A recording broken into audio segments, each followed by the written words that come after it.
பின்னும் அவன் அவர்களை நோக்கி, நீங்கள் போய் கொழுமையானதை புசித்து மதுரமானதை குடித்து ஒன்றுமில்லாதவர்களுக்கு பங்குகளை அனுப்புங்கள். இந்த நாள் நம்முடைய ஆண்டவருக்கு பரிசுத்தமான நாள், விசாரப்பட வேண்டாம். கர்த்தருக்குள் மகிழ்ச்சியாயிருப்பதே உங்களுடைய பலன் என்றான். உம்மை நம்புகிறவர்கள் யாவரும் சந்தோஷித்து எந்நாளும் கெம்பீரிப்பார்களாக.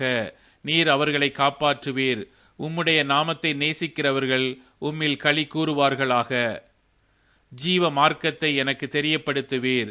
உம்முடைய சமூகத்தில் பரிபூரண ஆனந்தமும் உம்முடைய வலது பாரிசத்தில் நித்திய பேரின்பமும் உண்டு.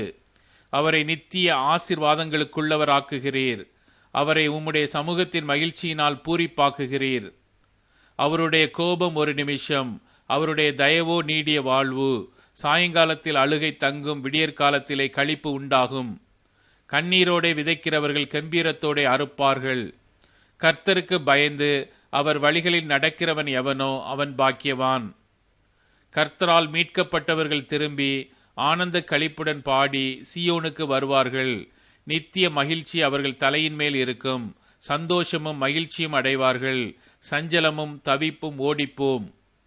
என்னுடைய சந்தோஷம் உங்களில் நிலைத்திருக்கும்படிக்கும் உங்கள் சந்தோஷம் நிறைவாயிருக்கும்படிக்கும் இவைகளை உங்களுக்கு சொன்னேன். தேவனுடைய ராஜ்யம் புசிப்பும் குடிப்பும் அல்ல, அது நீதியும் சமாதானமும் பரிசுத்த ஆவியினால் உண்டாகும் சந்தோஷமுமாயிருக்கிறது.